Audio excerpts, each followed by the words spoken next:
tem uma pessoa que é maior de 14 e menor de 18 anos, e essa pessoa pratica ato sexual, ato libidinoso com alguém menor de 14 anos, como deve ser feito o tratamento de tal situação?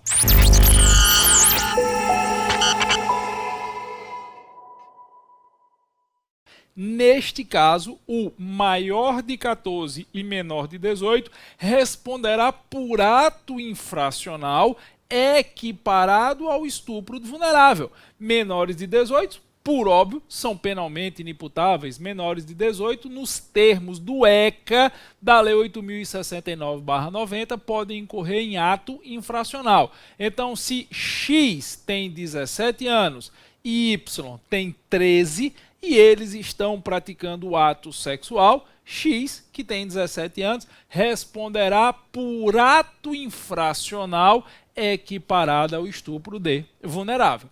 Mas sempre que eu digo isso, aí alguém já pensa assim, beleza, macho velho, mas se os dois forem menores de 14 anos?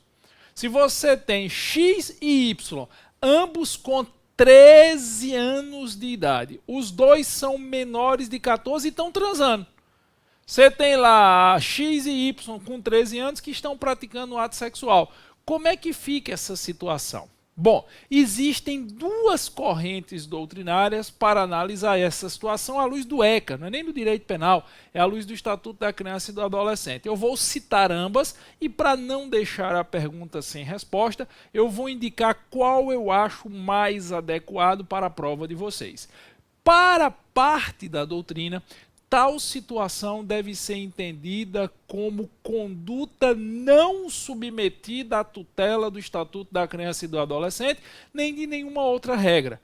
Como haveria aí, aspas, tá? Uma torpeza bilateral entre os agentes, não seria possível a tutela de ato infracional, não seria possível a tutela por nenhuma outra regra.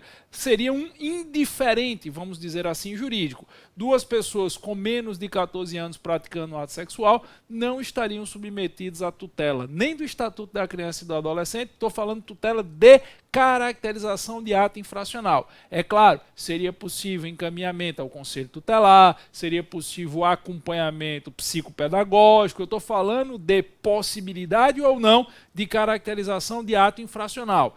Para uma primeira corrente não seria possível.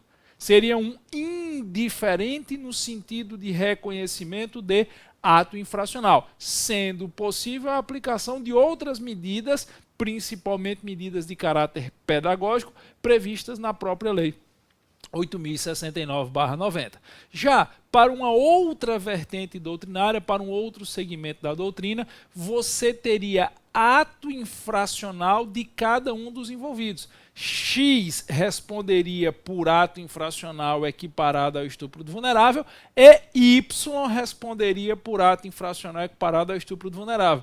É como se os indivíduos fossem algozes e vítimas ao mesmo tempo. Sem entrar em muitos debates, em muitas celeumas da Lei 8.069, que não é o nosso objetivo aqui, a posição que eu acho mais adequada, vamos dizer assim, ou pelo menos a posição que eu recomendo que seja adotada por vocês para fins de prova, até por ser a posição majoritária na doutrina, é a primeira. É no sentido de que, para fins de reconhecimento de ato infracional, nós estaremos diante de um indiferente para o ECA. O ECA não tutelaria isso como ato infracional, apenas aplicaria demais medidas de proteção, consideraria que ambos são vulneráveis, que havia uma torpeza bilateral, então você desconsidera a sujeição ativa e passa a considerar apenas a vulnerabilidade de ambos e submete ambos às demais medidas de proteção, de tutela, medidas psicopedagógicas, inclusive,